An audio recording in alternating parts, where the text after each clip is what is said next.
Bueno, entonces podemos comenzar. Sí. Ok, bueno, muy buenos días y buenas tardes, dependiendo. Entonces, estoy muy feliz de darles la bienvenida a la segunda parte de nuestro panel, participación, organización y movilización. Experiencias contenciosas desde el chavismo y desde la oposición. Yo voy a servir de moderadora y también de comentarista. Y porque de moderador Carlos Torrealba no pudo estar, tuvo que irse. Y entonces voy a mencionar muy brevemente los nombres de los ponentes para así pasar lo más rápido posible a la ponencia. Entonces, para empezar, tenemos Omar Vázquez Heredia y Claudia Rodríguez Chili, que son investigadores en Venezuela. Su ponencia es la expansión de la frontera extractivista en Venezuela, el arco minero del Orinoco, el Estado y las organizaciones armadas paraestatales ante los pueblos indígenas en ese territorio. Después pasamos para Emiliano Terán Mantovani, que está en en Barcelona, yo no sé cómo se pronuncia bien el nombre, Universidad Autónoma de Barcelona. Ecología política del colapso de la Venezuela petrolera de 2013 al 2021. Extractivismo predatorio, ecologismo de sobrevivencia y gobernanza híbrida. Después pasamos para Luis Duno Goldberg de Rice University. Del precariato revolucionario a las turbas del rey. Reflexiones sobre política popular y agencia en la Venezuela bolivariana. Y después pasamos para María Pilar García Guadilla de la Universidad Simón Bolívar en Venezuela. Ciclos de movilización y protesta. Autoritarismo y democracia participativa en Venezuela. El movimiento estudiantil de 2007 a 2020. Entonces, sin más, vamos a empezar con la presentación de Omar Vázquez Heredia y Claudia Rodríguez Chili. Ya me imagino que saben que tendrán 15 minutos. Gracias. Hola, escuchan. ¿Se puede quitar el retorno para se va?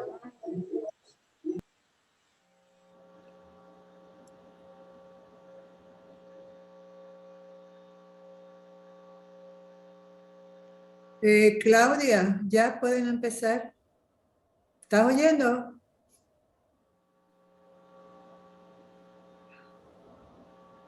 No se les escucha. No se les escucha, Claudia.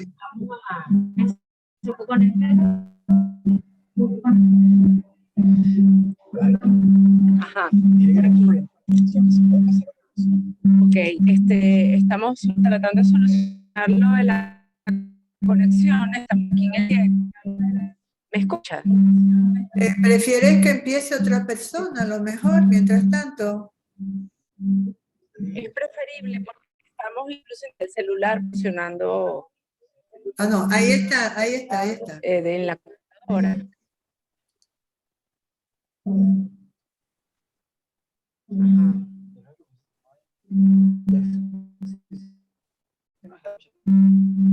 Se están escuchando desde el celular.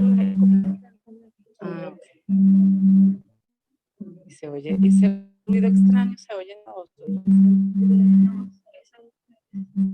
Si quieres.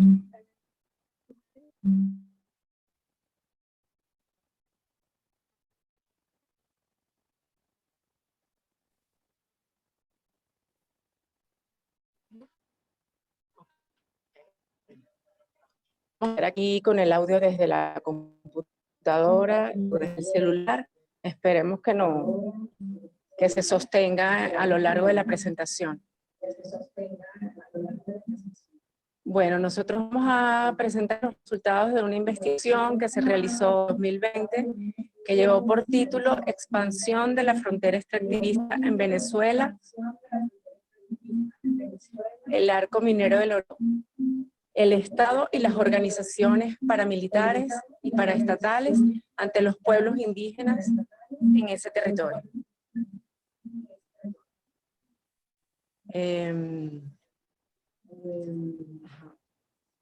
El objetivo de la investigación era colocar la mirada específicamente en las relaciones que se dan primero entre el Estado y las organizaciones armadas para caracterizar la vinculación que se ha establecido entre estos dos actores.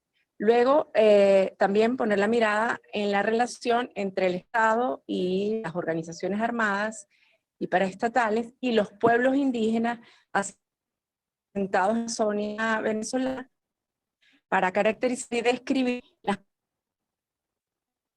estatales de los distintos actores.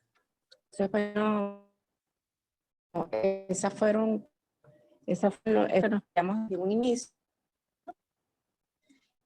Vamos a compartir algunos teórico de investigación, por un lado sismo y por otro lado la ecología mundo de Jason Moore, un académico estadounidense, geógrafo político. Estas tradiciones, pensar por un lado la relación entre las crisis de sobreacumulación, la apertura de fronteras de mercancías, una categoría de Jason Moore, y la demanda de bienes comunes natural como el oro y los diamantes en tanto activos, refugios de valor, y también utilizamos el marxismo y la de Jason Moore a los periféricos y a las organizaciones más paraestatales y su variación en los procesos de apertura de mercancías en el marco de la reproducción de la necesidad del proceso mundial de acumulación.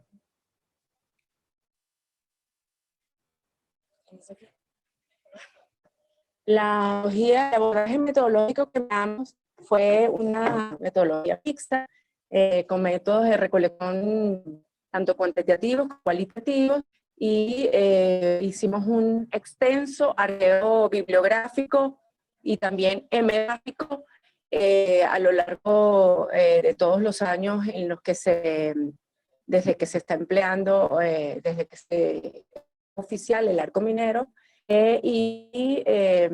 hasta el 2020, ¿no? Y 2021.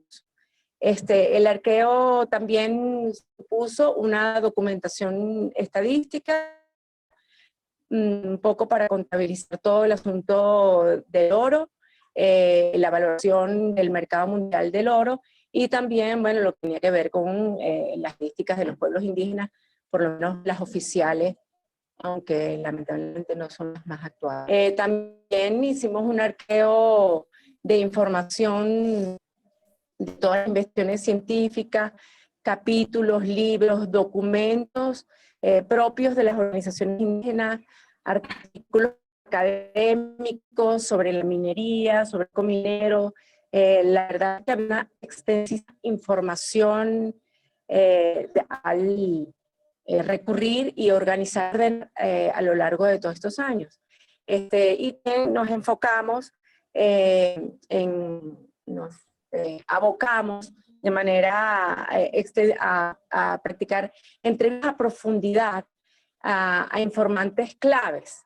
Tratamos de cubrir todo el máximo entorno y voluntariamente logramos acceder a varias entrevistas a miembros de las comunidades indígenas a lo largo del Amazonas, distintos pueblos, tratando de diversificar en género, también lo geográfico, en oportunidad de acercar a mujeres mineras, sobre todo mujeres que hicieron vida en las minas, y bueno, tenía una gran información de compartir la experiencia que tuvieron en el sector. También nos acercamos a algunos funcionarios públicos que de manera anónima respondieron extensas entrevistas y bueno, y lamentablemente no llegamos a funcionarios de nivel.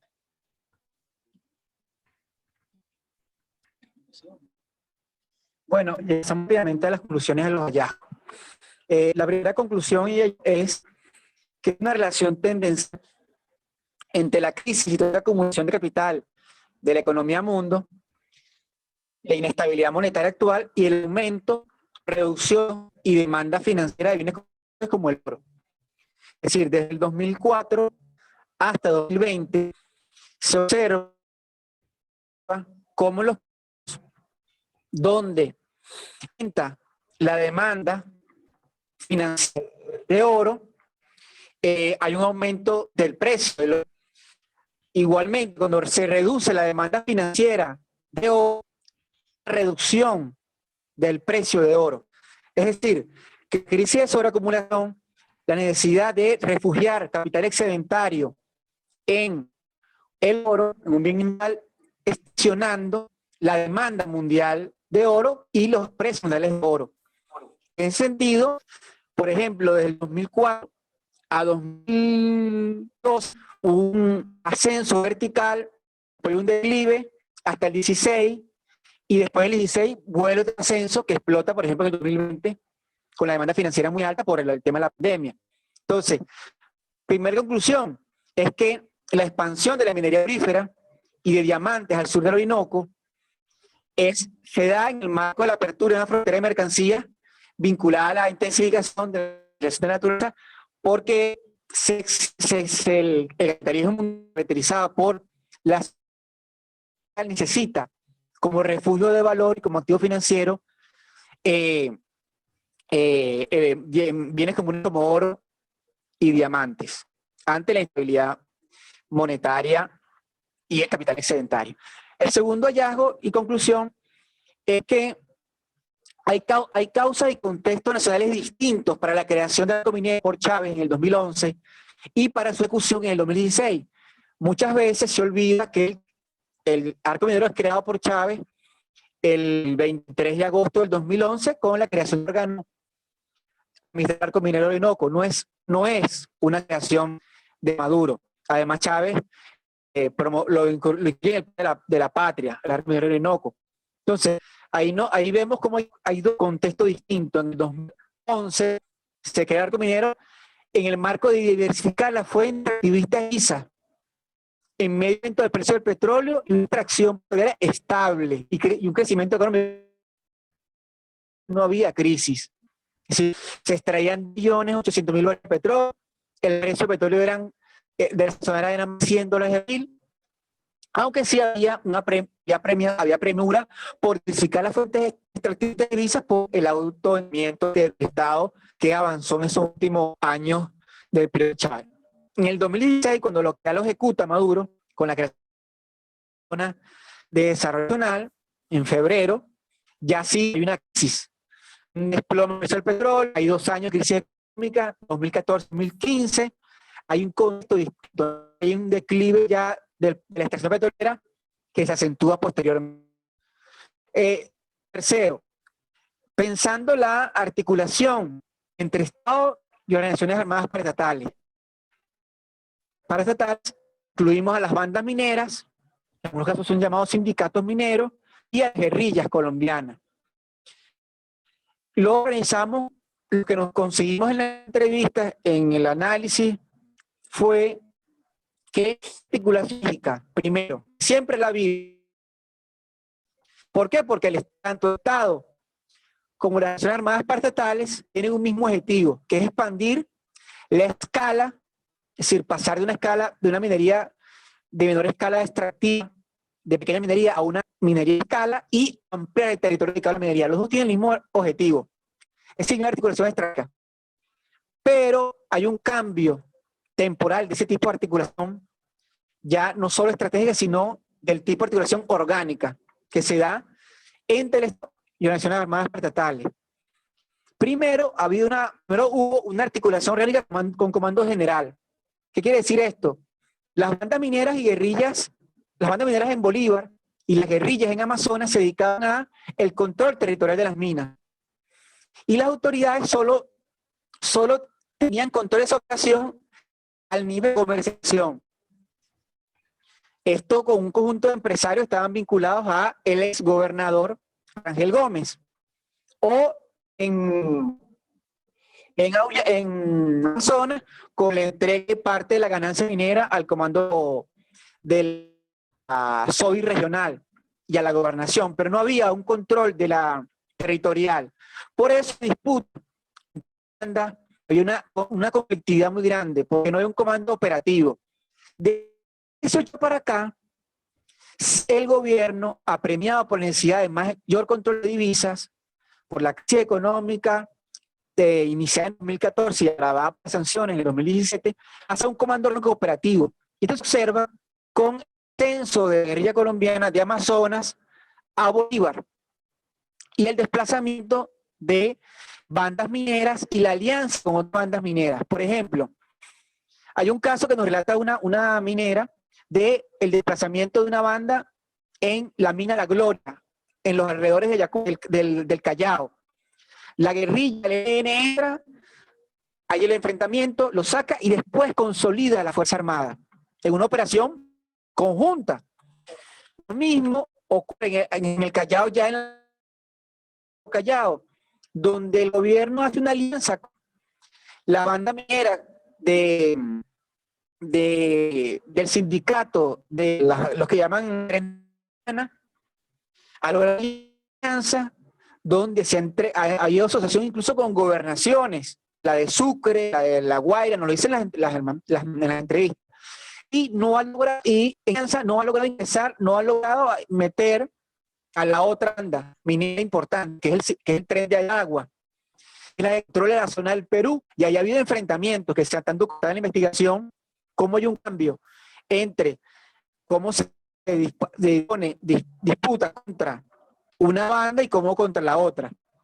Ese es uno de los hallazgos, cómo se transita a un comando operativo, hay una alianza mucho más orgánica.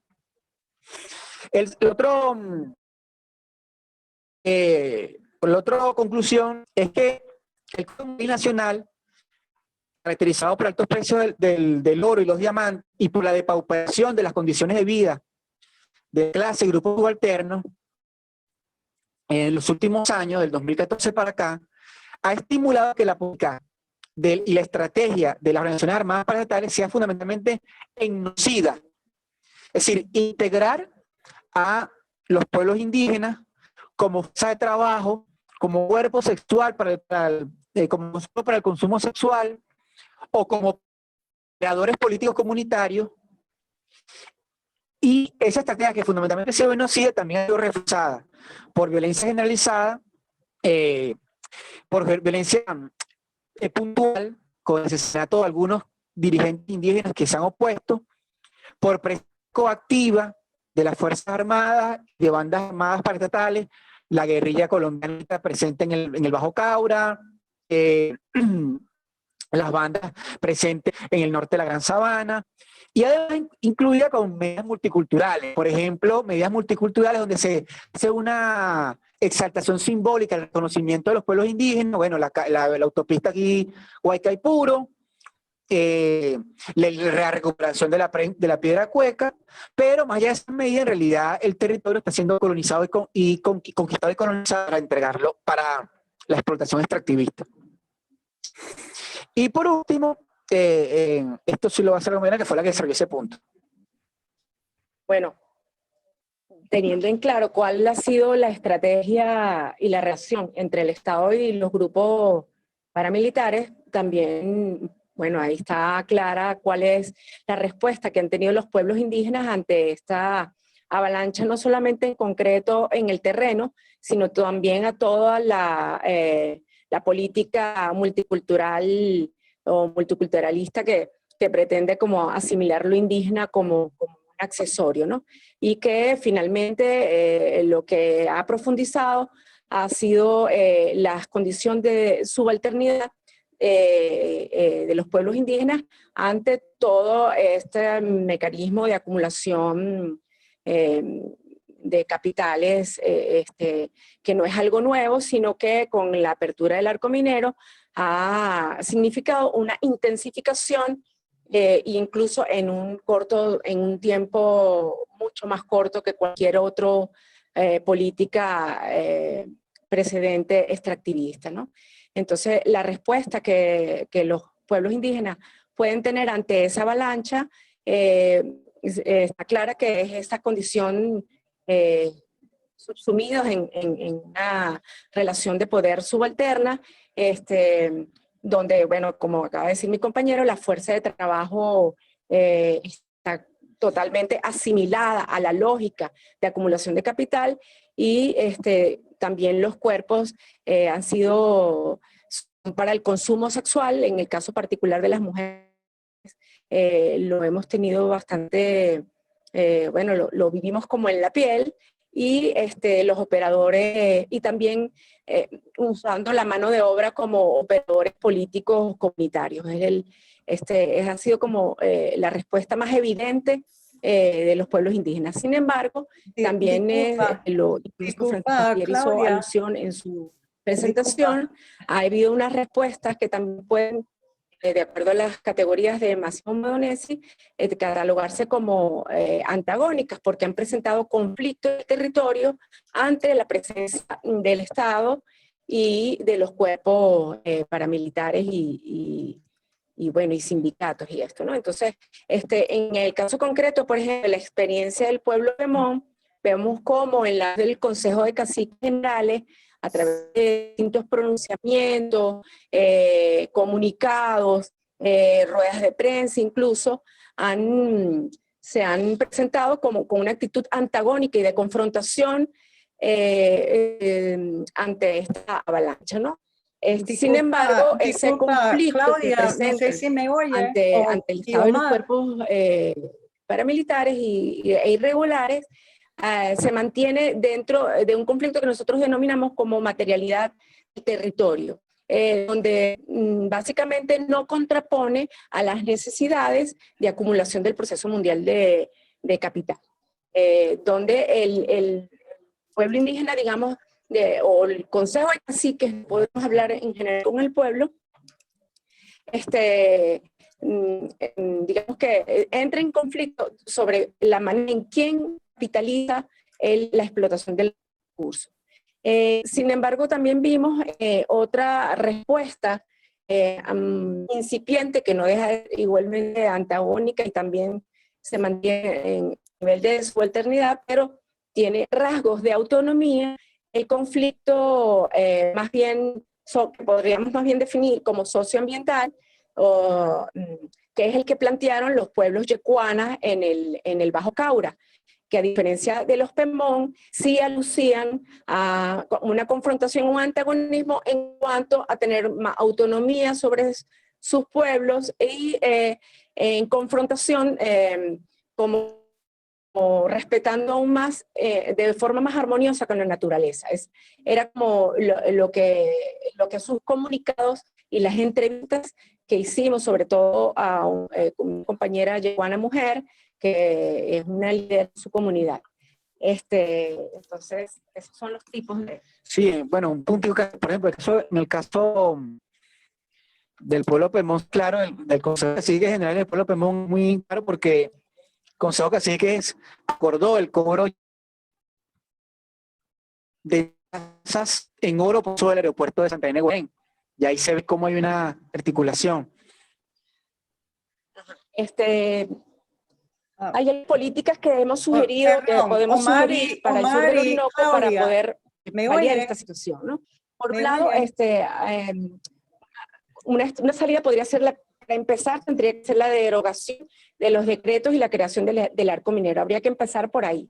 Después, sería beneficioso propiciar y garantizar con autonomía la organización de asambleas interculturales entre los indígenas, respetando sus costumbres, que no sean reuniones propiciadas por ministerios, intercambio, por ejemplo, entre Yecuán, entre Jibis, entre Yanomami, o sea, que haya ese intercambio intercultural. Y bien, la promoción de actividades productivas alternativas a la minería y una auditoría, bueno, conocimiento concreto real de sus territorios ancestrales y bueno, creo que eso Bueno, que no, Ya. disculpen. Ok. Muchas gracias, Omar y Claudia. Fue muy importante su ponencia. Ya estamos sobre el tiempo y vamos a pasar ahora a la presentación de Emiliano Terán Mantovani.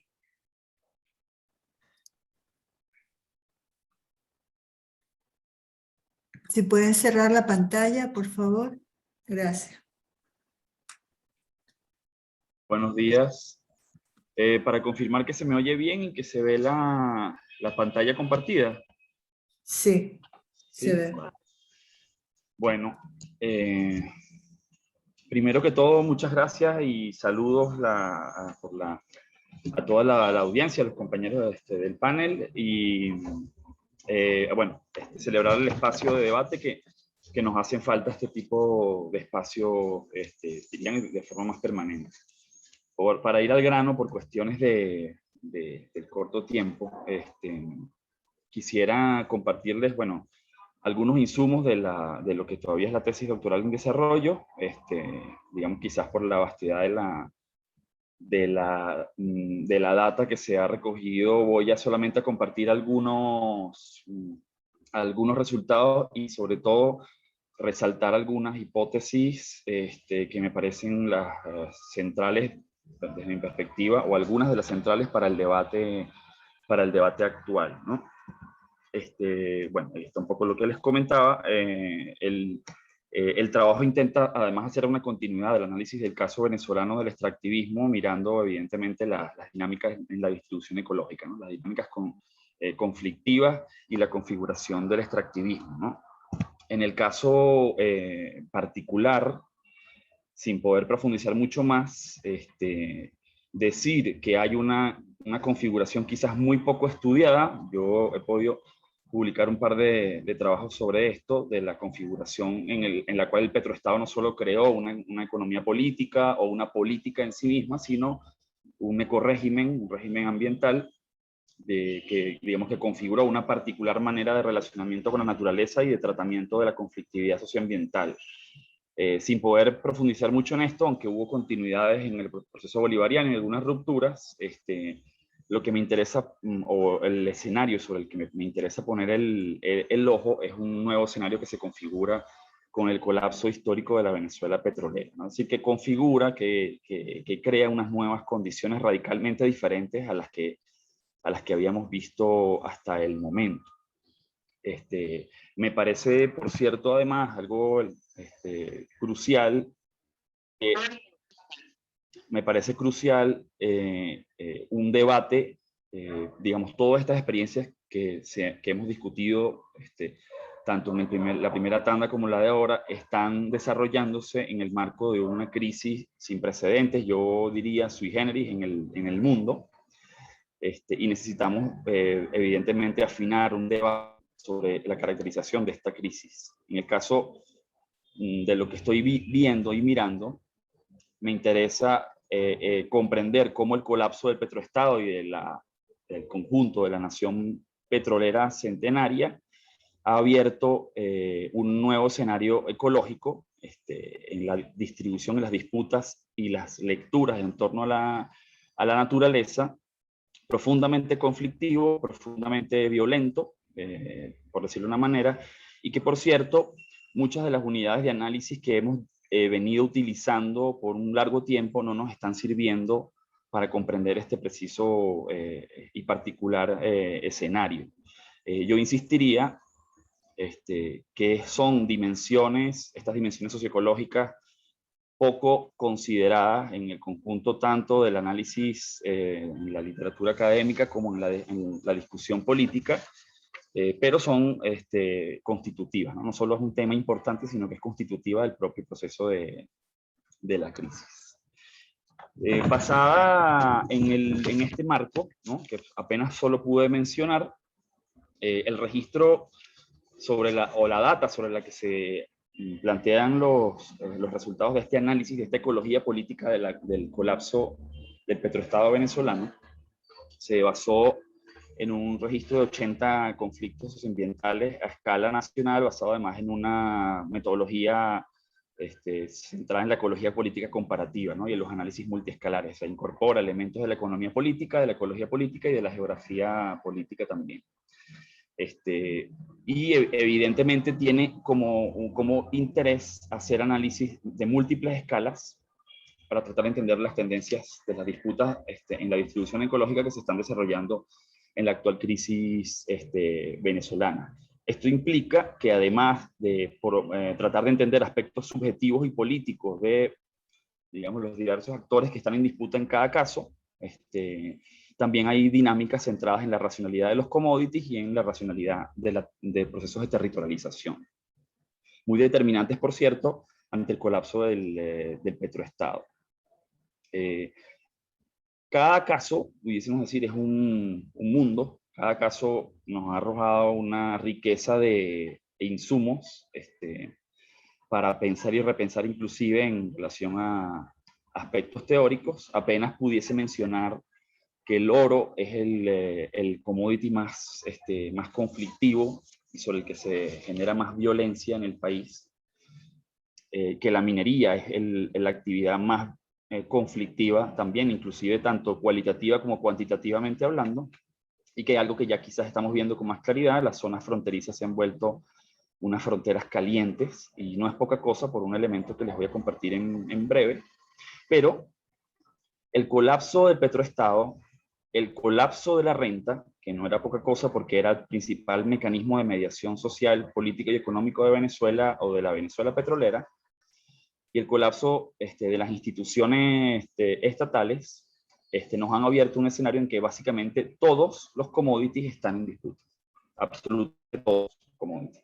Inclusive mucho más allá de la conflictividad que se puede analizar en un caso. O sea, hace parte de una dinámica conflictiva permanente en la sociedad venezolana.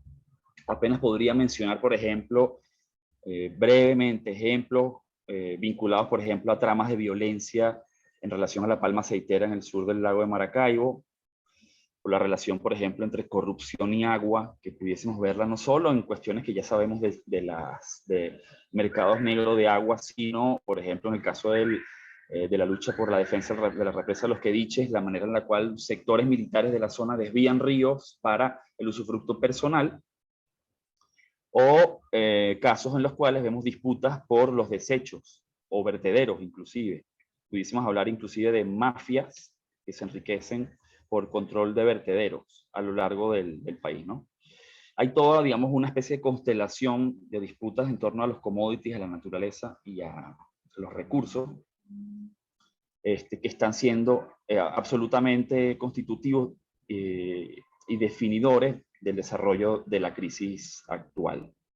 Hay un elemento metodológico que me gustaría solo mencionar, al menos desde la perspectiva en la cual estoy trabajando el trabajo de investigación, que tiene que ver justamente con lo que les comentaba de la ecología política comparativa y los análisis multiescalares. Porque el conflicto ambiental, socioambiental particular, en realidad debe ser entendido en el contexto de un entramado geoecopolítico de conflictos. Es decir, tratar de ver precisamente digamos, el entramado relacional que tiene un conflicto tanto con su localidad, se puede decir que es una bioregión, una alcaldía, una gobernación, un estado, como con su bioregión, como con la región latinoamericana y el contexto geopolítico global. Todos esos elementos están operando simultáneamente en cada conflicto, unos de forma más intensa que otros, principalmente por racionalidades de commodities, como les decía. Commodities como el oro, commodities como el petróleo,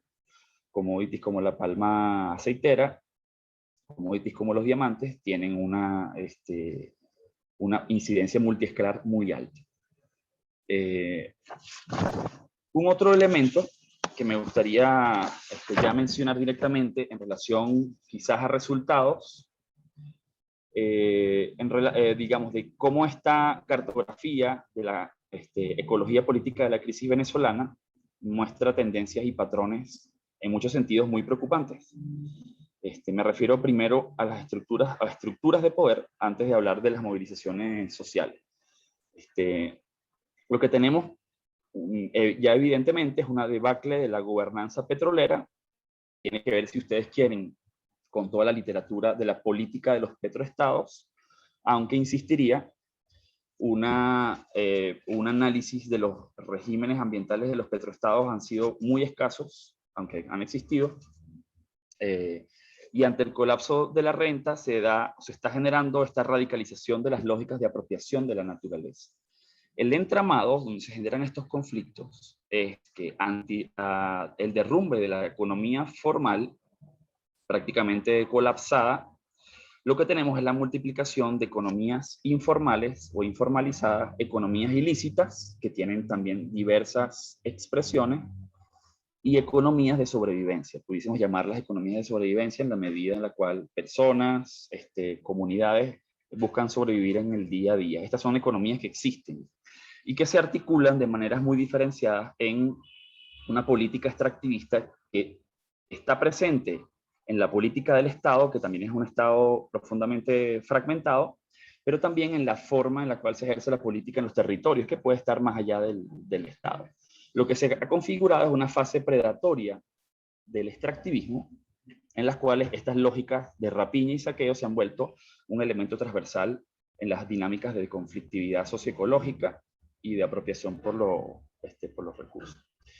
Quizás uno de los elementos más preocupantes es el despliegue de grupos armados de muy diverso tipo y por cierto, de lectura compleja por su dinamismo, que quizás haya que recurrir también a análisis de dinámicas, por ejemplo, en el caso colombiano, en el caso brasileño, para entender este dinamismo, pero que se despliegan y son profundamente determinantes en cada uno de los conflictos, al menos los que están marcados en el mapa. Dibujan una geografía de la criminalidad en relación al extractivismo, pero que no hay que leerlo solo en la clave del grupo criminal, sino de inclusive formas de economías ilícitas que pueden ir más allá de que haya un territorio o un conflicto determinado por un grupo criminal. Puedo dar el ejemplo que ven aquí, que es el de la cotorra margariteña, donde no necesariamente tienen que controlar una banda criminal para que sea determinante las economías ilícitas, que está, por cierto, impactando las formas de apropiación de especies protegidas en el país. Pero también otra forma, digamos, de política, vamos a llamarla ilícita o tal vez paraestatal, por citar otro ejemplo, tiene que ver con las formas en las cuales un grupo de comunidades en el municipio Torres se moviliza contra la minería de sílice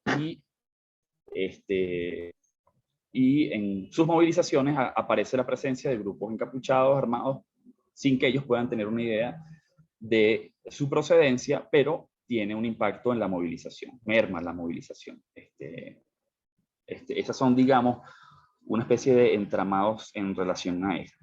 La lógica de la ilegalidad, aquí quizás otra referencia interesante, en la propia forma que tiene la economía política venezolana, se ha expandido a tal punto en el cual la frontera entre lo legal y lo ilegal es extremadamente borrosa. Eso además tiene unas implicaciones tremendas, que voy a solamente a mencionar. Pero incluso, como les decía, en relación a una geografía política, si lo vemos como a Venezuela como estudio de caso o como unidad de análisis en sí misma, como geografía particular, no nos es suficiente para entender las dinámicas de territorialización que se generan en torno a estas conflictividades y estos commodities. Aquí pueden ver el ejemplo del caso de Yapacana y la minería ilegal en Yapacana, que sabemos que está inscrita en una, digamos, en una especie de geografía transfronteriza que va mucho más allá de del Estado-Nación venezolano, pero que eso se replica de formas muy fuertes en muchísimas partes del país, evidentemente zonas más cercanas a las fronteras, pero no únicamente zonas más cercanas a las fronteras. Esto evidentemente traza otras territorialidades que desbordan de manera significativa las fronteras tradicionales del Estado-Nación. Pero que, por cierto, en la forma en que se configuran nuevas territorializaciones, podemos poner otro caso que es diferente, pero va en esta misma lógica, que es una especie de feudalización del extractivismo, en la medida en la cual, o pudiésemos llamar neofeudalización del extractivismo, en la medida en la cual antes, nuevamente, el colapso del Estado y la renta, se generan una especie de nuevos feudos extractivos vinculados en buena medida a las gobernaciones, en la cual el gobernador y las estructuras de poder, en este caso vinculadas al Estado, genera una gobernanza sobre los recursos tal cual lo hiciese como una hacienda. Lo que quizás una de las cosas principales a resaltar aquí es que en realidad en Venezuela, dado esta dinámica de commodities tan compleja, estamos ante una república desterritorializada. Y eso no es poca cosa, porque nos está marcando, digamos, una dinámica secular territorial que una negociación entre partidos o la presencia de un nuevo presidente no necesariamente va a solucionar. Y para que se entienda quizás el nivel de procesos de territorialización que menciono, pudiésemos ver este gráfico de Rice, en las cuales diría dos cosas. La primera es precisamente que, si lo ven desde el punto de vista geográfico, la dinámica de commodities en la Amazonía tiene su propia dinámica transfronteriza, y que en el caso venezolano, la multiplicación de puntitos mineros tan concentrada en Venezuela tiene que ver con altos niveles de lo que en ecología política de la guerra se llama expoliabilidad. Es decir, Venezuela tiene un nivel de expoliabilidad de los recursos extremadamente alto, ¿no? Y tiene que ver con estos contextos que les estoy comentando. Espero que me quede un poquito más de tiempo. Hay unas cosas que me gustaría mostrar. Este es otro elemento central, quizás de la tesis, que tiene que ver con las gobernanzas híbridas. Por cierto, en la literatura académica, e inclusive en el lenguaje institucional internacional, las gobernanzas híbridas suelen mirarse como las gobernanzas que se dan entre sectores del Estado y la sociedad. Aquí, en este caso, yo me voy a referir a la conexión profunda que se produce, y ven el ejemplo de las claritas, ahí están marcadas las dos grandes minas de oro, formalmente hablando, del país, en un territorio absolutamente gobernado por lógicas criminales.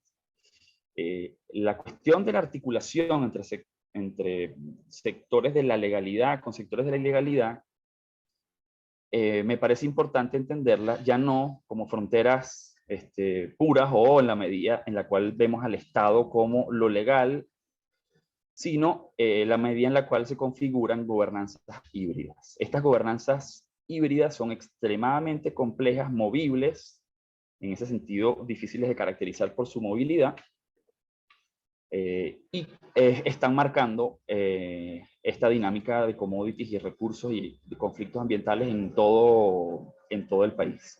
Al tener el alcance que tiene en Venezuela, es inevitable que no se abra una discusión sobre ya no el rol del Estado, sino la característica del Estado en sí mismo. Si entendemos el Estado no como un elemento estático, sino que está en permanente formación y producción, es decir, el Estado también se modifica, se transforma, tendríamos que ver cómo estas dinámicas híbridas están incidiendo en la formación de estatalidad. Y por tanto nos abren el debate sobre qué tipo de Estado tenemos hoy en Venezuela. Disculpa, Emiliano. ¿Sí? Si puedes concluir, porque ya hemos pasado el tiempo. Muchas gracias. Me quedé corto y me disculpo con la audiencia, de verdad. Yo calculé mal el tiempo. Pero entonces cierro y quizás lo dejo, si surge alguna pregunta, podría sumar el cierre con las movilizaciones ambientales, porque me parece también ahí hay una cuestión fundamental. Cierro entonces con un debate que me parece también importante, porque además ha estado muy politizado, y en la academia también tiene ciertos alcances, aunque todavía, a mi parecer, cortos, que tiene que ver con el problema de cómo se entiende la guerra. Hay una concepción de la guerra tradicional, una concepción de la guerra, digamos, en la teoría política, en la teoría militar tradicional, que hoy en día está mucho más en cuestión. Pero quizás lo más interesante es pensar en la medida en la cual guerra y política comienzan a articularse de formas más profundas, y nos permitiría quizás entender la guerra más que como acontecimiento, como proceso, y tratar de ver si es lo que está ocurriendo en Venezuela. Está no solo el debate que propuso Antonio Negri, ciertamente, pero inclusive de un ámbito de literatura académica muy diferente. El grupo que coordinó Kaldor y Terry Linkar, que es la que incluso escribe la teoría del petroestado, se hablan incluso de nuevos tipos de guerra. Y hay otro tipo de literatura, incluso la ecología política de la guerra plantea otro tipo de modalidades que surgen principalmente después de la caída del muro de Berlín. Cierro entonces con esto. Lamento no poder haber terminado porque no dejo redondo el argumento, pero en Venezuela prácticamente todos los actores políticos han estado reproduciendo, o inclusive el régimen político, en este caso muy vinculado a la lógica de los controles territoriales y de los recursos, se han venido configurando en torno a un régimen político de guerra, o lo que pudiésemos también llamar un estado de guerra. Y cierro diciendo que y por qué también digo esto, algunos de los elementos de lo que está pasando en Venezuela con la literatura sobre América Latina no es suficiente, no da alcance completamente, por lo cual quizás es útil la literatura sobre conflictos por los recursos que es más profusa en casos de África y en casos de Asia, principalmente al sur global, pero no únicamente al sur global. Muchas gracias, Emiliano. Tal vez podemos hacerte algunas preguntas sobre esos temas que no pudiste, ¿no?, hablar durante la sesión de preguntas y respuestas. Muchas gracias. Y ahora pasamos a la ponencia de Louis Dunant Goldberg. Bueno, muchas gracias. Un gusto verlos a todos, a todas. Gracias, María Pilar, gracias, Julie. Y gracias a LASA por la oportunidad de reunirnos, que los que estamos fuera y dentro del país, y scholars con visiones distintas del tema venezolano. Creo que esto es valioso desde el punto de vista académico y me da como mucha esperanza desde el punto de vista político, intelectual, en fin. Muchas gracias. El trabajo que voy a presentar hoy no habla de temas de ecología, pero creo que conecta con varios puntos de las ponencias anteriores al abordar el tema de la ilegalidad y del mundo de las gobernanzas criminales y las posibilidades de pensar la política en relación a esto. Tengo un pequeñísimo cambio de título porque quería incluir en el título un concepto que estoy proponiendo. O sea, el nuevo título es, déjame poner mi reloj para estar seguro que no me excedo, Del precariato revolucionario a las turbas del rey, nuevos sujetos de la política venezolana y soberanía lumpen. Primera parte, introducción. Nuevos sujetos de la política nacional. Este ensayo se nutre de una serie de experiencias etnográficas en la ciudad de Caracas entre los años 2001 y 2012. Pero lo que compartiré hoy con ustedes es más bien un ejercicio que interroga categorías incómodas y especula sobre posibles reordenamientos al interior de eso que se ha llamado, siempre imprecisamente, siempre arbitrariamente, pueblo.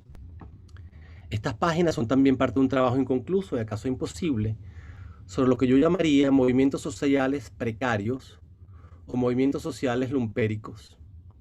Y vinculado a estas formaciones, el tema de la legitimidad política de lo que denomino la soberanía lumpen. Me adelanto a admitir que se trata de conceptos muy cargados, esto lo sé, pero que creo que resultan apropiados para interrogar o tal vez para provocar en torno a una franja gris de la política nacional reciente. Desde casi una década, después de casi una década de contactos con grupos informales vinculados al transporte, en particular los motorizados, al acceso a la vivienda, distintos grupos vinculados a los movimientos de inquilinos y experiencias organizativas en recintos penales, me hago la siguiente pregunta. ¿Abrió la Revolución Bolivariana un espacio para una práctica social y política de sujetos ultramarginales y ultramarginados? De ser así, se trató de la cooptación e instrumentalización de, y ahora voy a usar palabras de una cita famosísima de Marx, los arruinados, vagabundos, licenciados del presidio, timadores, rateros, en una palabra, toda una masa informe y difusa. Esto viene del famoso 18 Brumario de Napoleón Bonaparte. ¿O fue más bien la irrupción y el reconocimiento de un sujeto social que emerge con la precarización del trabajo y sus concomitantes formas de sociabilidad y subjetivación? Me interesa una serie de sujetos populares que percibo como actores políticos y que a su vez han desplegado acciones que podrían considerarse también antisociales. Pienso en actores que oscilan entre el bandido social de Hobsbawm y la problemática noción del lumpenproletariado de Marx. Actores que oscilan entre gestos subversivos de liberación y manifestaciones de un oportunismo, hay que admitirlo, reaccionario.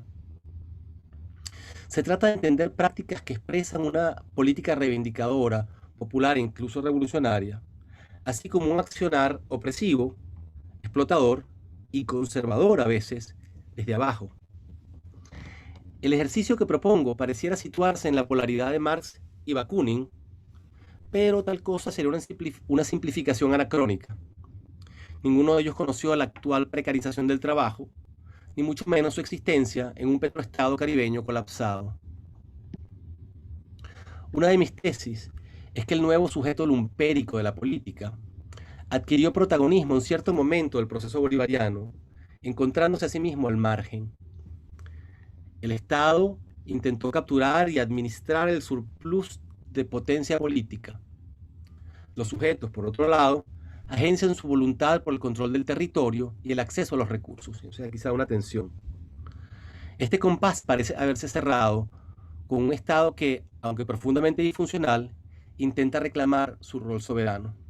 O sea, quizás esto está vinculado un poco a la idea de Hatland de que hay una reconfiguración de la hegemonía. Los signos de aquella transformación se evidenciaron en gestos políticos, organizaciones más o menos fugaces, que canalizaban o capturaban el movimiento popular, y en políticas públicas características del estado de bienestar.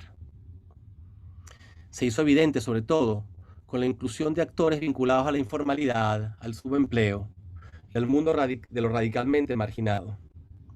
Recordemos, por ejemplo, cuando Hugo Chávez lanza informalmente la Operación Cosette y ordena la publicación y distribución gratuita de 500.000 ejemplares en 3 volúmenes de Los Miserables de Víctor Hugo. Pensemos también en las tensiones y conflictos frente a líderes populares como Lina Ron. Recordarán esa famosa cita, "Yo soy la cara fea de la revolución". Recordemos finalmente el famoso neologismo acuñado por Chávez y luego repetido por Maduro cuando habla de los buenandros. Quiero ensayar una aproximación a una política lumpen que trascienda sin excluir necesariamente lo que se llama las gobernanzas criminales. Es decir, quiero pensar en una práctica política desde lo marginal y marginado, deslastrándome solo inicialmente de la moralina marxista del 18 Brumario, para luego regresar a muchas de las advertencias de Marx que creo que son acertadas para el caso venezolano. Es como un full circle. Quiero explorar lo que, siguiendo a Ullero, entiendo como zonas grises de la política venezolana, en el contexto de la precarización del trabajo y la pauperización, en coyunturas populistas de cooptación y asimismo de activación de la agencia popular. Estas consideraciones podrían servir para evaluar a la postre qué tipo de proceso político hemos vivido en las últimas 2 décadas en Venezuela. Segunda parte. Deslindes para nombrar al pueblo. La historia de la Torre de David encarna el desarrollo y las contradicciones de nuestra petromodernidad, tan lúcidamente estudiada por nuestro querido amigo Fernando Coronil en Estado Mágico. También ofrece la oportunidad para explorar lo que denomino soberanía lumpen, es decir, el ejercicio de una voluntad política de actores o soberanos cuyas prácticas han sido catalogadas como atávicas, antisociales o incluso ilegales. Actores que serían descartados como sujetos de una revolución si fuesen valorados de la teoría marxista clásica, o excluidos de la vida cívica desde interpretaciones liberales. Para decirlo brevemente, no se trata de una clase obrera tradicional ni de la sociedad civil, entre comillas. Me pregunto, esa formación difusa que llamamos pueblo, esa entidad colectiva que legitima al Estado haciéndolo soberano a través de mecanismos de representación en la democracia liberal, se habrá redefinido desde los márgenes de la precariedad para incluir en una negociación ciertamente desordenada y contenciosa una suerte de lumperato propio de las formaciones sociales del capitalismo avanzado y su acumulación por desposesión. En fin, me pregunto si esos inquilinos de la Torre de David no encarnan un sector de ese nuevo pueblo que sobrevive en el subempleo, en la economía informal y a veces en los mercados ilícitos. 3. Los ocupa de la nación y el derecho a la ciudad. La torre fue una creación de Bridgenburg, quien apuesta a las promesas de flujos transnacionales de capital y la desregulación que caracterizaron los finales de los años 80. El ambicioso plan podría interpretarse como el deseo de una élite criolla que buscaba su Wall Street de la zona tórrida en tiempos de la reforma neoliberal. Como otras promesas o monumentos de nuestra modernidad, pensemos en el Helicoide, es también un proyecto truncado. La obra se detuvo abruptamente debido a la muerte de su promotor y al colapso económico de los 90. Los sueños, llámense la Gran Venezuela, seguido de el Gran Viraje, estaban llegando a su fin. El despertar abrupto y traumático, el evento, según Badiou, llegaría con las masas en la calle y la matanza posterior. La revuelta popular del 27 de febrero de 89 supondría una mutación en el constructo pacificado del pueblo. Coronil y Skursky señalaron la importancia de este cambio debido a un levantamiento que, según ellos, cito, cambió la anatomía de la nación cuando desde la perspectiva de las élites, las masas ahora encarnaban la amenaza de la barbarie que afloraba en cualquier parte del cuerpo político. Fin de la cita. En unos pocos años, el centro financiero con finanzas se transformó en el cadáver decaecido de la Gran Venezuela y más tarde fue tomado por un grupo heterogéneo de personas, incluyendo desempleados, exconvictos, trabajadores de la economía informal. Aquellas masas que ocupan el edificio son, de alguna manera, el residuo de ese mismo proyecto de liberalización radical que dio origen a la torre, pero que a su paso creó nuevas subjetividades que giran en torno al trabajo precario y los mercados ilícitos. El sueño de Bridgenburg terminó por significar no solo el fracaso de la modernidad sustentada en el petróleo, sino también, con la crítica al chavismo, la reiteración más decadente del petroestado que pasó a sostenerse con el apoyo de lo que podría describirse como una aberración de lo popular, lo que se llamaría las turbas, los colectivos, etc. La Torre de David llegó a significar así la sustancia lumpen de la era Chávez, el alma lumpérica del proceso. Ahora, la metáfora de la Torre de David y el niño de Daza resultan engañosamente fáciles. No todo se resuelve en que el edificio derruido y usurpado sea análogo a la nación y el líder de los invasores sea el fallecido Chávez. Dicho razonamiento explica poco y resuelve menos. Propongo pensar más allá del pánico moral para ahondar en una zona gris de la política. Si bien el país, hay que admitirlo, luce más que nunca como la Torre de David, la política futura no podrá concebirse simplemente a partir de la elisión, el desalojo de los supuestos invasores. Es decir, que hay que pensar en una forma de la política que incorpore, que lidie con estos sujetos que han emergido. Pregunto, ¿no reposa también la soberanía en aquellos sujetos sociales que emergen como expresión del poder constituyente en diversos ciclos de ajuste estructural que diezmaron a la clase trabajadora como la conocíamos? No podemos considerar la posibilidad de que, en términos de trabajo y subjetividad de política, el residuo de la reforma neoliberal trajo consigo un nuevo pueblo, marcado por el desempleo y el subempleo crónico, con vínculos más difusos que no entran dentro de la figura del sindicato o de las juntas de vecinos. De ser así, habría una praxis política que conlleva acciones contenciosas y reafirma un derecho a la ciudad, o podríamos decir el territorio, porque esto puede servir para pensar también el tema de los mercados ilícitos en el sur, en la frontera, al mismo tiempo que rompe normas de civilidad, principios de propiedad y uso que son con frecuencia a veces también excluyentes. Sostengo que este nuevo pueblo es distinto a aquel que quedó subsumido bajo el pacto democrático que precedió al chavismo. Como digo en otro lugar, en esta mutación del pueblo, Juan Bimba ahora conduce un mototaxi. Su aparición en la arena pública oscila entre demandas revolucionarias de inclusión y prácticas que en ocasiones reproducen modelos opresivos. Y mi trabajo sobre las cárceles, que acaba de salir publicado, apunta en ese sentido. Desde la organización colectiva y la protesta, hasta la violencia o las transacciones clientelares con el gobierno, estos sujetos, estos nuevos actores, tienen una clara conciencia de las relaciones de poder que sostenían el otrora dispensioso petroestado. Son, en este sentido, actores políticos. 4. Soberanía lumpen, la otra magia.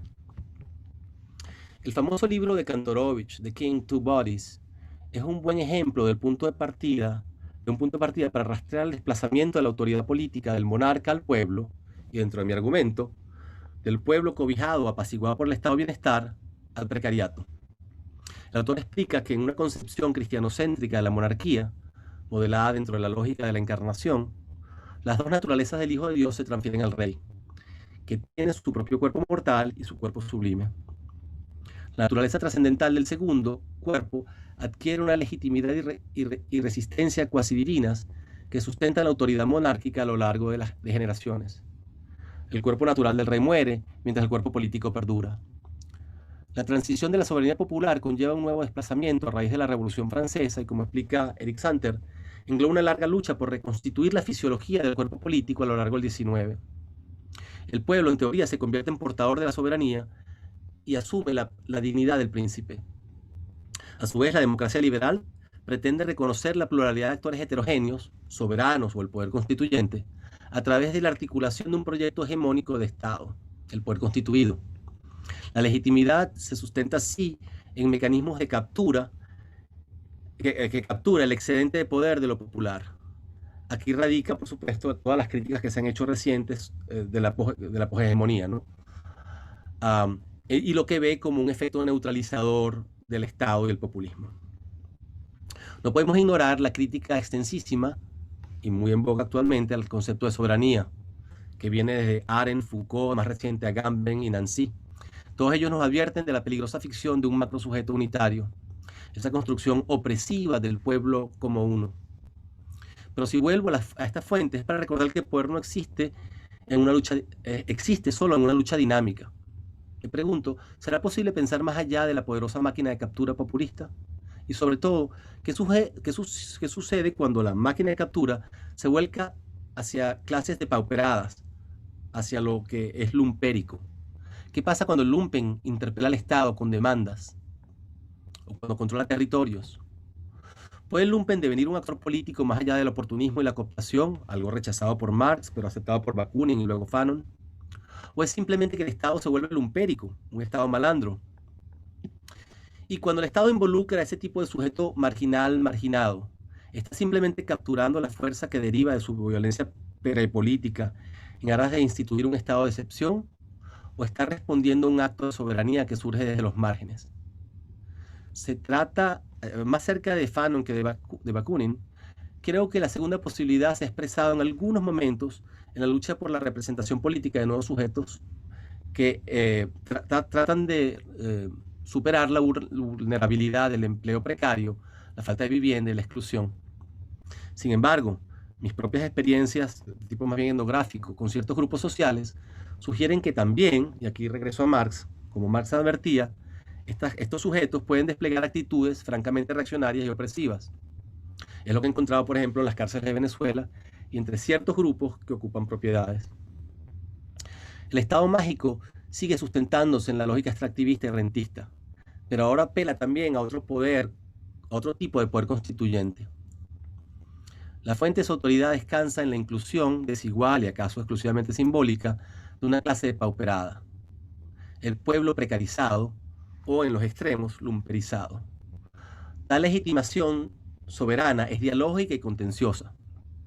Creo que el paso de la celebración de los miserables de Víctor Hugo por parte de Chávez a las OLP de Maduro sugieren esta tensión e incluso una fractura del pacto. En este sentido, y para decirlo de otro modo, cuando los llamados colectivos entran y salen de un juego definido por el Estado, pero sobre todo cuando se escapan a la voluntad del poder constituido, ponen en evidencia su identidad como poder constituyente, como pueblo indócil. Quiero concluir reiterando 3 ideas. Primero, que en algún momento la magia del Estado chavista surgió no solo, y luego de la caída de los precios del petróleo es obvio, de la capacidad de realizar petromilagros, sino también de la posibilidad de captar el excedente de energía soberana que emanaba de clases lumperizadas, que Marx veía desde una posición moralista como inconsistente, imprevisible, excesiva. En segundo lugar, es posible que necesitemos revisar la noción de Estado como máquina exclusivamente de captura, inefable, ya que excluye las posibilidades de resistencia e ignora las instancias de negociación entre grupos sociales e instituciones. Por último, valía la pena considerar la posibilidad de que cuando las turbas o el llamado lumpen despliegan su poder apoderándose de espacios públicos o privados, o rediseñando la ciudad mediante nuevos usos, o actuando dentro de mercados ilícitos, informales o ilícitos de dimensiones notables, podríamos estar presenciando una instancia de soberanía lumpen. Cuando tal cosa ocurre y el poder constituido se siente amenazado por la anomia, es decir, cuando el Estado se asusta, me pregunto, y creo que ese es el momento actual, en ese momento entramos en lo que yo creo es una reacción conservadora, y ese es el estado actual. Bien, gracias. Muchas gracias, Luis. Y ahora pasamos a María Pilar García Guadilla, y quien además quiero agradecerle todo su trabajo para organizar las 2 secciones de este panel. Muchas gracias, Julie. Bueno, yo voy a presentar una experiencia contenciosa muy diferente de las anteriores. Y se trata del movimiento estudiantil de la oposición. Quiero señalar que si bien se hizo los estudios también para incorporar a los estudiantes del chavismo, no se hizo simplemente porque no reunían las características de ser una experiencia contenciosa. La mayor parte de los estudiantes entrevistados, tanto en las universidades nacionales como las bolivarianas, etcétera, se agrupaban alrededor de los comités de estudiantiles que respondían más al PSUV que a las características que yo quiero señalar. Bueno, dicho esto, voy a comenzar haciendo una síntesis de mi trabajo sobre los ciclos de movilización y protesta del movimiento estudiantil, pues deseo dedicarle más tiempo a profundizar en 3 o 4 de los factores que derivan de este análisis y que pudieran servir para comprender las movilizaciones y protestas de carácter más general. De hecho, a medida que vamos analizando las protestas desde una perspectiva más amplia, observamos que los resultados sobre el movimiento estudiantil adquieren una significación mayor. Partimos de la premisa de que en países democráticos las movilizaciones y protestas de la sociedad civil pueden ser interpretadas como una forma institucional a través de la cual los grupos articulan intereses y desafían el poder. Originalmente se escogió el movimiento estudiantil de la oposición por su significación como actor sociopolítico debido a su activismo en las movilizaciones y protestas frente al chavismo. Por otro lado, los estudiantes se consolidaron como un actor sociopolítico con una identidad colectiva alrededor de la defensa de los valores liberales ya en las protestas de 2007 en contra de RCTV. Además, fueron los líderes de la mayoría de las movilizaciones del periodo analizado y el actor con la mayor credibilidad según todas las encuestas. Más aún, en su seno ha surgido la nueva generación política o generación del 2007 que está reemplazando los viejos liderazgos o por lo menos está nutriendo con nuevos liderazgos a los partidos políticos de la oposición. Interrelación que hay que estudiar con mayor propiedad sobre los impactos ideológicos, tal como lo dijo Luz Uno en una oportunidad haciendo comentarios sobre este tema. Sin embargo, este actor, al igual que la oposición, se fue volviendo más heterogéneo a partir de su participación en las protestas del 2014 de la salida. Su composición es predominantemente, aunque no exclusivamente, de clase media. Se seleccionó el año 2007 como punto de partida porque fue cuando surgieron los estudiantes con una identidad definida que, tal como lo señalé, priorizó la defensa de los valores liberales. ¿Recuerdan el eslogan a propósito del cierre de RCTV? ¿Quiénes somos? Estudiantes. ¿Qué queremos? Libertad. A partir de modelos teóricos como la estructura de oportunidades políticas, la identidad colectiva y los nuevos movimientos sociales, se identificaron 5 ciclos de movilización y protesta. El de 2007, el 2014, 2015, 2016, 2017, 2019 y 2020. Todos respondían a algún hito político. Para explicar las diferencias entre estos 5 ciclos, se analizaron los diferentes factores que proponen estos modelos teóricos desde una perspectiva interdisciplinaria. Voy a compartir, a ver si puedo compartir la pantalla.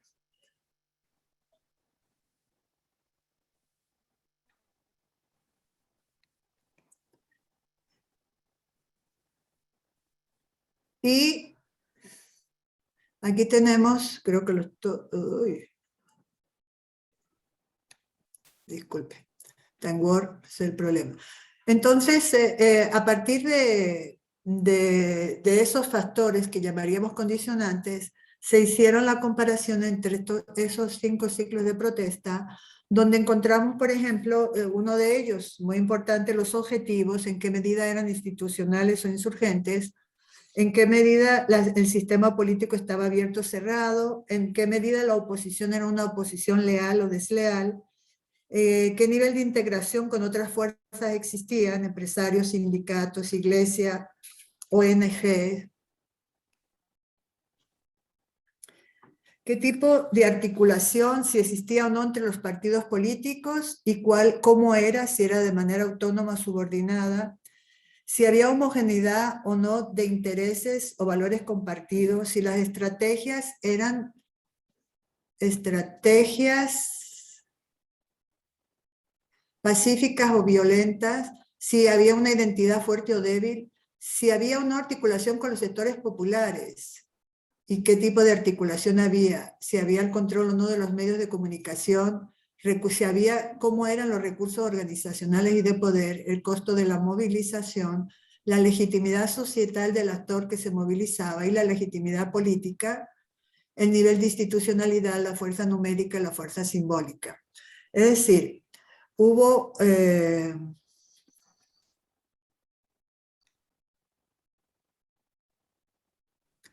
disculpen, quería pasar a la otra pantalla.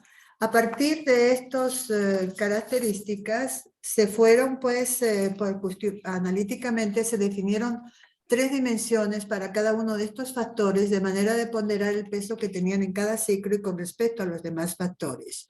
Tema en el que estoy trabajando.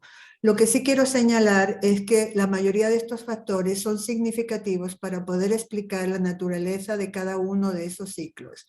Y por supuesto, de acuerdo con esa naturaleza, las consecuencias que tienen en términos de las posibilidades de tener éxito o de fracasar.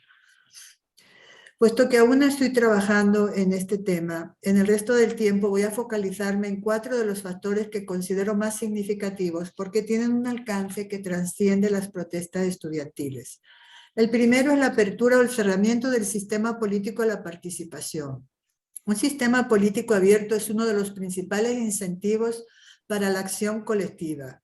Ello supone la existencia de una democracia. Además, en un sistema abierto, las protestas y movilizaciones son consideradas por ambas partes, gobierno y oposición, como una estrategia legítima para resolver conflictos mediante las vías institucionales.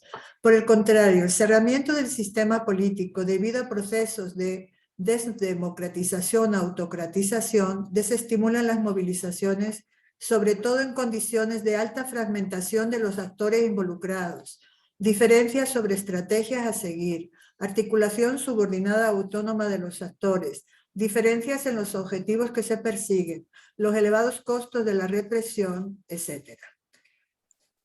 Si analizamos el caso venezolano, la Constitución de 1999 institucionalizó la apertura del sistema político e incentivó la participación y la movilización tanto de los adeptos como de los opositores a Chávez. Sin embargo, desde la pérdida del referéndum del 2004 contra Chávez hasta el 2020, el sistema político venezolano se ha ido cerrando progresivamente, haciendo cada vez más difícil dirimir los conflictos por la vía democrática. A este cierre del sistema político debe sumarse el proceso acelerado de desinstitucionalización. De aquí deriva un interrogante. ¿En qué medida el sistema político se está abriendo a la participación con las elecciones planteadas y cuáles son las oportunidades y límites de esa apertura dentro del escenario actual?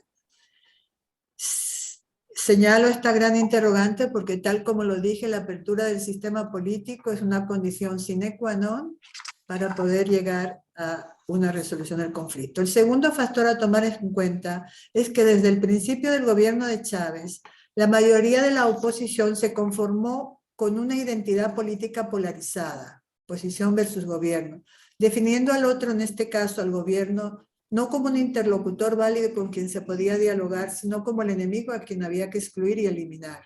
Del otro lado ocurre lo mismo. Ello ha dificultado cualquier posibilidad de dirimir los conflictos de forma democrática. Si bien en algunos casos esta identidad facilitó la integración de la sociedad civil con los partidos políticos, el caso de la Coordinadora Democrática, y fortaleció su posición frente al gobierno, en el caso del 2007, al configurarse bajo la forma de polarización perniciosa, imposibilita una salida democrática. Sin embargo, los estudiantes fueron los actores de la oposición que tardaron más en polarizarse. De hecho, en el 2007 constituían lo que llamaríamos una oposición leal. Fue después, a partir de 2014, con su participación de algunos de los grupos en la salida, cuando algunos grupos se constituyeron en oposición desleal y otros aún permanecieron, pero hubo una fragmentación. La pregunta en este respecto es: ¿cuáles son los actores despolarizados que existen en la actualidad? Y en caso que existan, pudiera decirse, ¿cuál es su significación y fuerza en el escenario político actual? Pues con ello habrá que trabajar esa salida democrática, ya que este es otro factor que realmente es fundamental. Un tercer factor importante es la definición de la oposición como leal o desleal, tal como lo hemos señalado antes. A partir de las leyes habilitantes de diciembre de 2001, gran parte de la oposición se convirtió en una oposición desleal que desconoció al régimen intentando sacar a Chávez por la fuerza. Si bien después del referéndum revocatorio contra Chávez y por lo menos hasta el 2007, la oposición aceptó los mecanismos constitucionales y de hecho se movilizó, dirimiendo sus diferencias alrededor del referéndum por la reforma constitucional en 2007, desde entonces la oposición ha estado oscilando alrededor de esas dos categorías, lealtad versus deslealtad.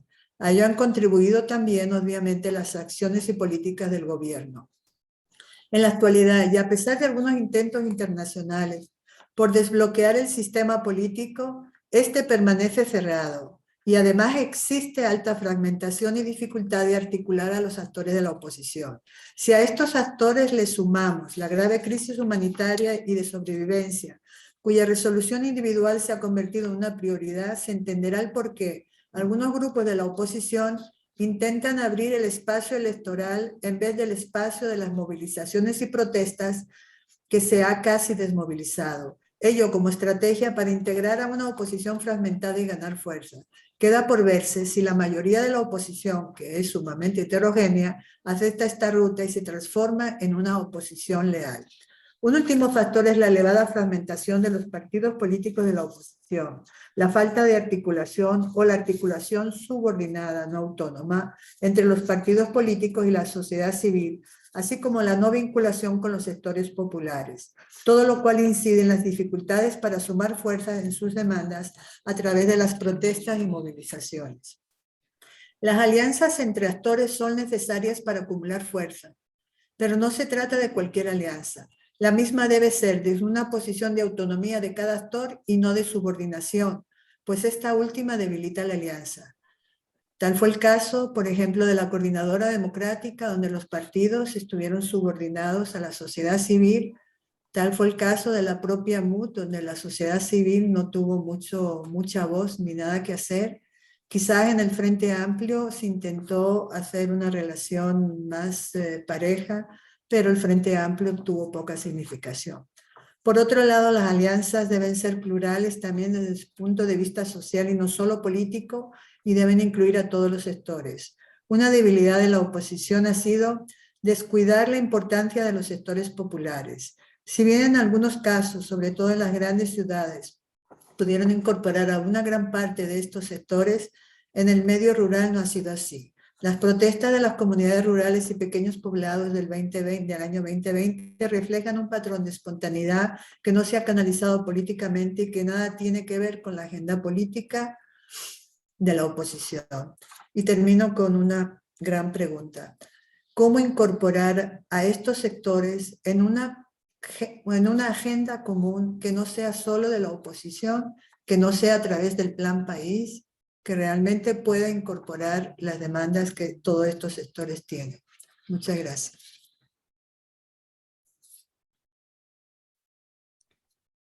Muchas gracias.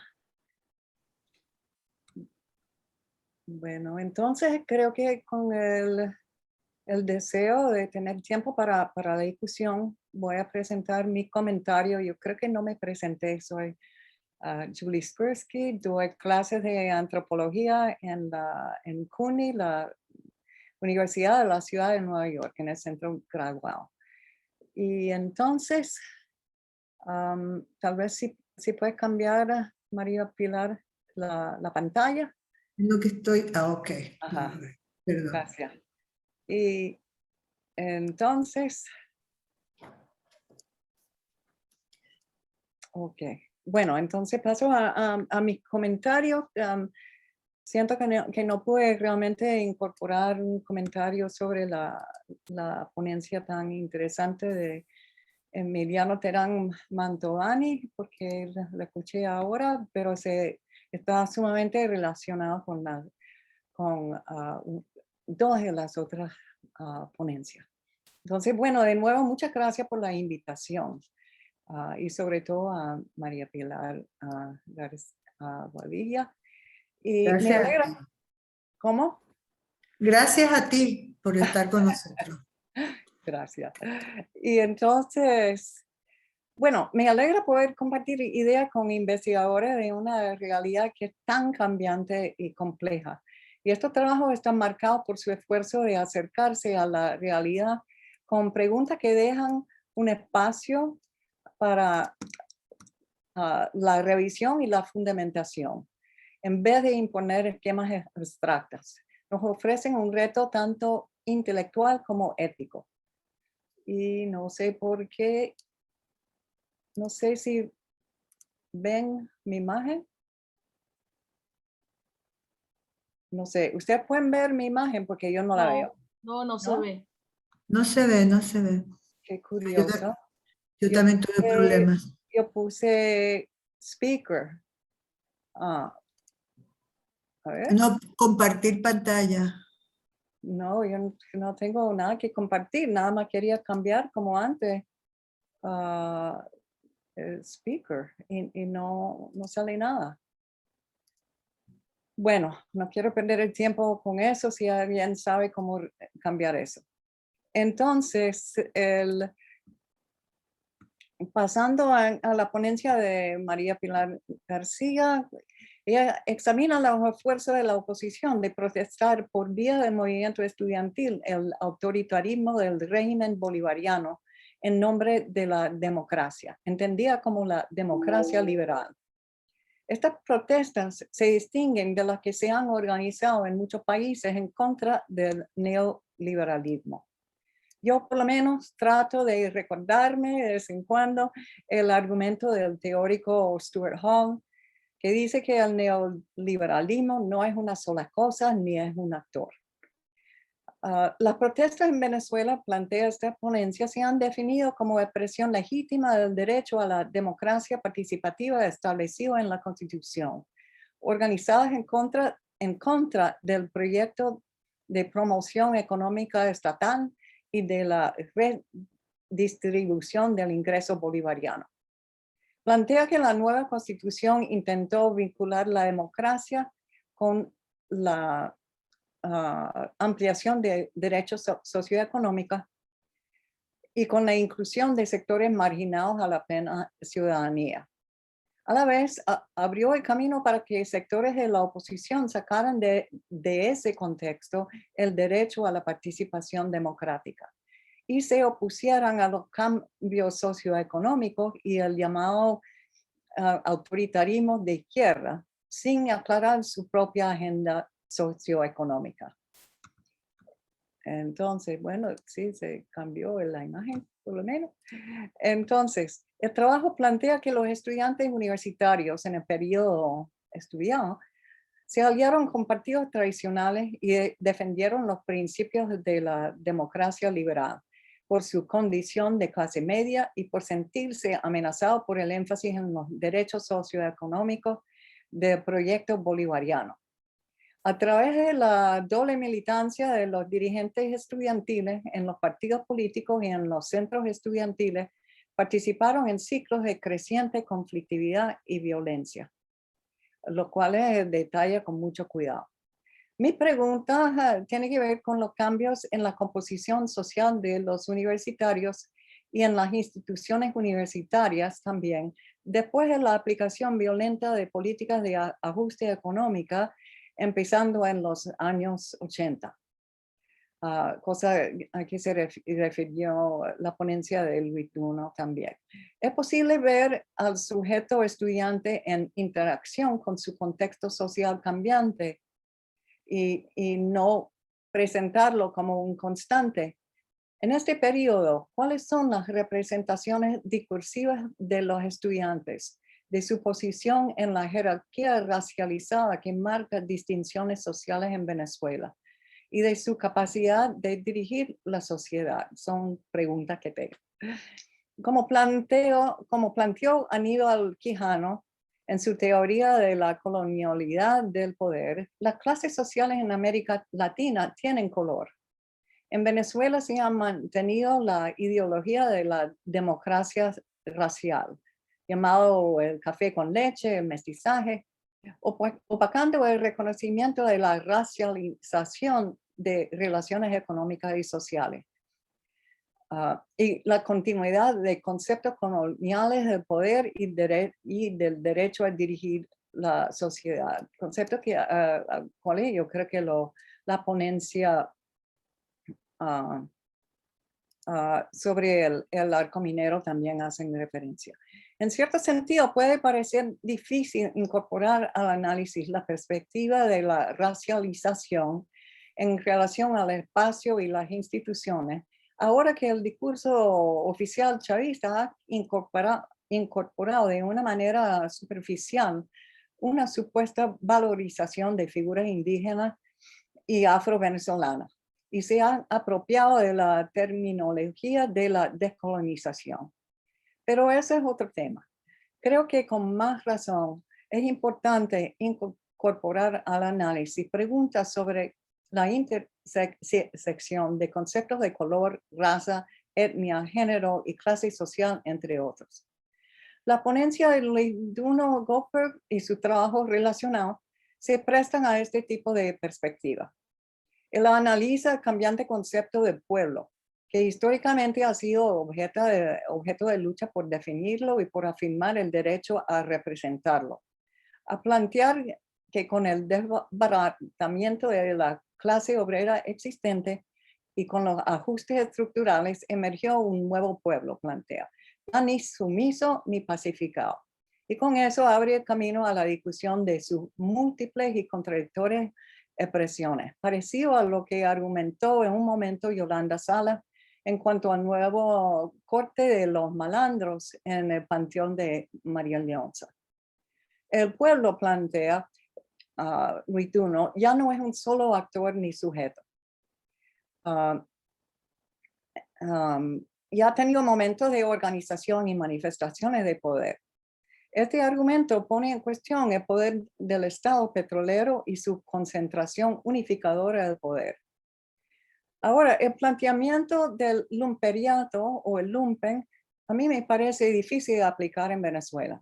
No solo por la carga moralista que comenta, sino porque está basado en un modelo del capitalismo que pasa por etapas lineales y que se originó en Europa, cosa que también plantea el, ¿cómo se llama? El del bandido social, HubSpot. Entonces, ¿dónde estaba yo? Y entonces, en vez de asumir que las sociedades latinoamericanas han sido fundacionales para la creación del mundo colonial y capitalista, tal como plantean Quijano, Coronil, Mintz, Trujillo y otros. El planteamiento sobre el precariado creo que se presta a incorporar la historia colonial de los sectores que vivían en los márgenes de la llamada civilización, como los llaneros y los cimarrones, y que han representado de hace mucho tiempo una amenaza al orden y a la razón. Las impactantes ponencias sobre el arco minero del Orinoco, de Vázquez Heredia, Rodríguez Gili, de Velasco, de la primera sección, y Terán Mantovani, buscan invertir las relaciones coloniales que presentan a la inmensa zona amazónica y a los pueblos que la habitan, como la periferia y lo premoderno, listos, como dijo presidente Caldera, para la conquista del sur. Al colocarlo más bien al centro de los procesos de extracción, etnocidio, despojo y destrucción ambiental en el marco de subordinación global. Detallan la imposición violenta del control militar sobre una zona ecológica frágil con poblaciones indígenas y campesinas vulnerables, no solo violando requisitos legales, sino abriendo la zona a la integración con actores criminales, paramilitares y corporativas internacionales. La intensificación de actividades extractivistas, sobre todo con la minería ilegal del oro, está directamente relacionada con procesos que ocurren en los centros del poder en el país y en las ciudades. La creciente deuda exterior, el aumento de las sanciones internacionales y el empobrecimiento de la población han intensificado la búsqueda estatal de ingresos rentísticos en la zona y a la búsqueda desesperada de inmigrantes de otras zonas que ya no pueden subsistir con sus ingresos. El precariato del Huituno se extiende y toma nuevas formas en este contexto. Estas actividades mineras son muy distintas a las petroleras, como ya se ha mencionado. Es un aporte grande por parte de estos analistas analizar estas nuevas formas de extractivismo. Siguen siendo una forma de exportar la naturaleza, como argumentó Coronil en El Estado Mágico y en After Empire, al mismo tiempo que estimulan nuevos núcleos de poder regional que escapan al poder unificador del petroestado y crean nuevos tipos de actores y fragmentan el Estado. Estas ponencias aclaran que se trata de algo más que casos terribles de violación de derechos humanos, importantes en sí, sino de una posible reconfiguración de la organización del Estado y de las clases sociales que escapan las ya débiles leyes. Hay tanto que discutir sobre estos trabajos magníficos. Muchas gracias. Vamos muchísimas gracias. A pasar a la pregunta con el poco tiempo que tenemos. Entonces, tal vez me puede confirmar, María Pilar, si debo leer en voz alta algunas preguntas las pusieron en el chat, o otras en el Q&A. Las leo de una vez. Puedes leerlas, sí. Ajá. Y también puedes a tus comentarios pedirle a los panelistas que reaccionen si tienen alguna observación. Sí, pienso hacer eso, solo que veo que tenemos como 10 minutos nada más. Entonces, bueno, si quisiera tal vez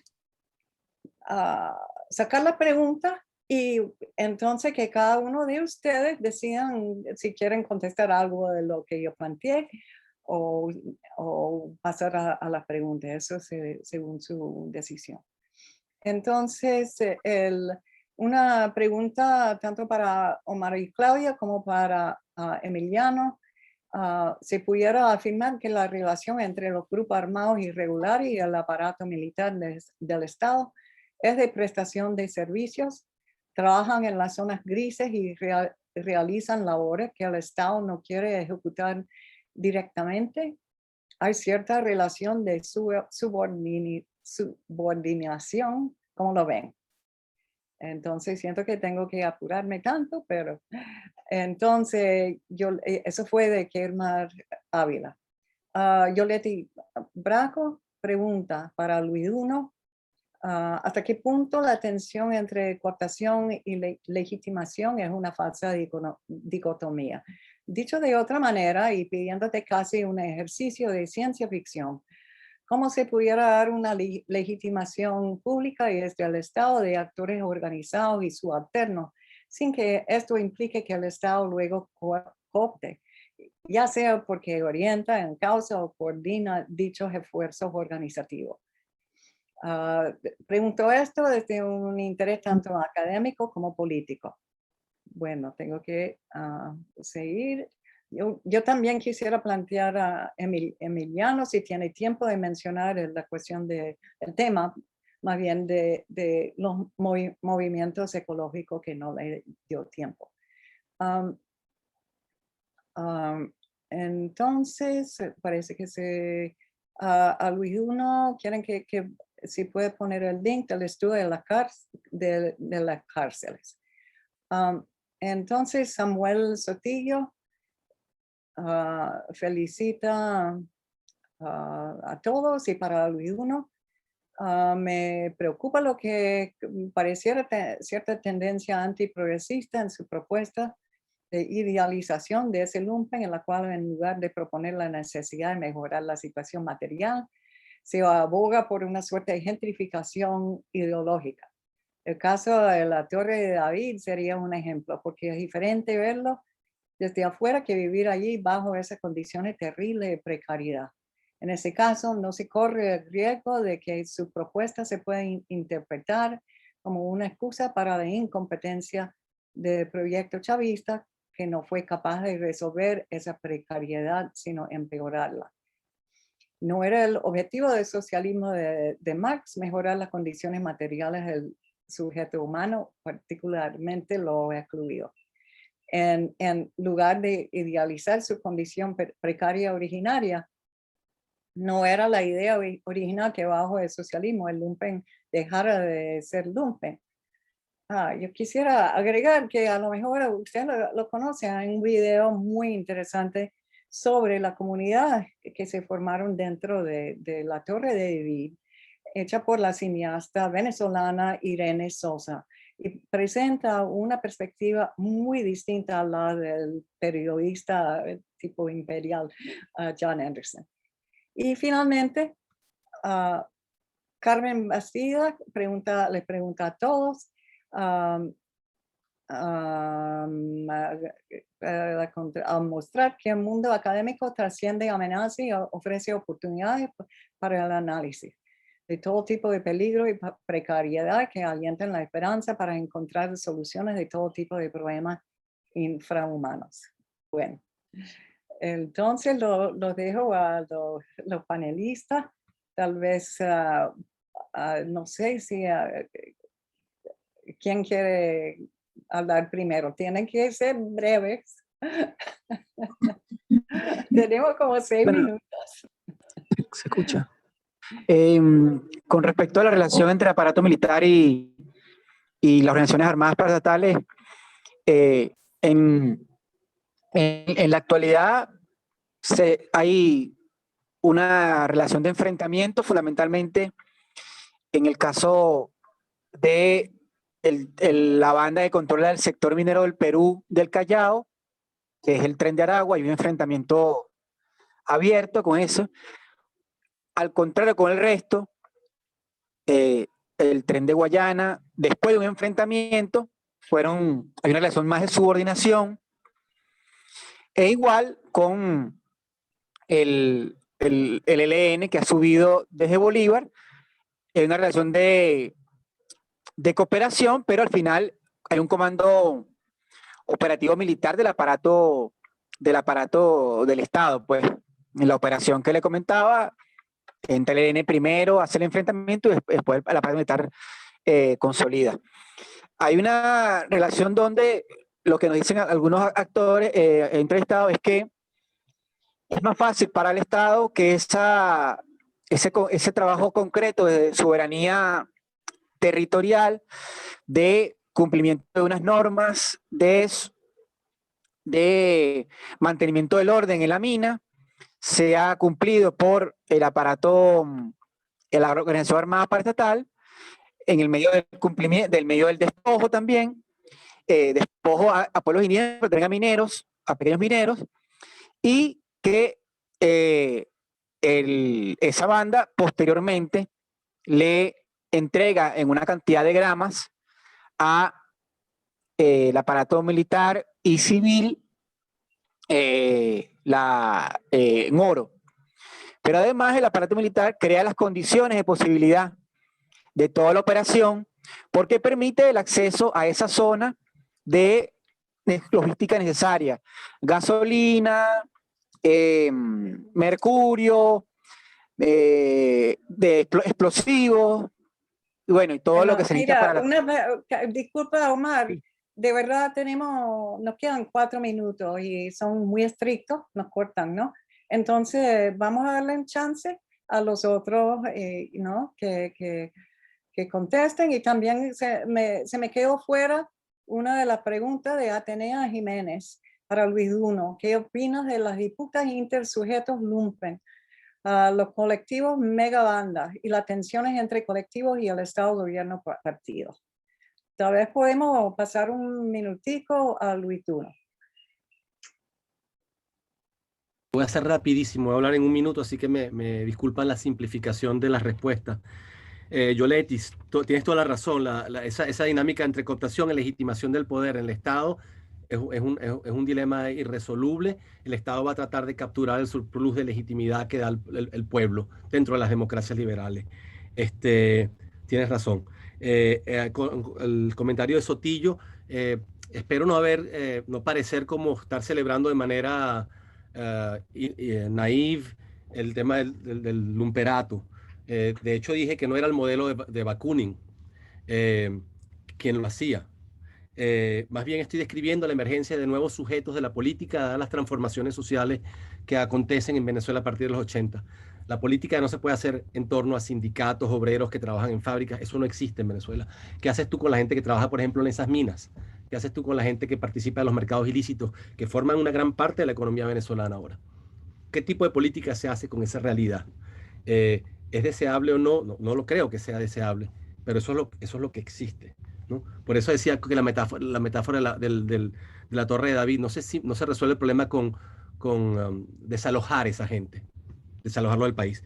La pregunta de Atenea es clave. Los conflictos entre las bandas los presentan casi como actores políticos. Y la relación con el Estado es muy interesante porque el Estado termina como manejando y negociando con las megabandas el territorio, que es una dimensión de la soberanía.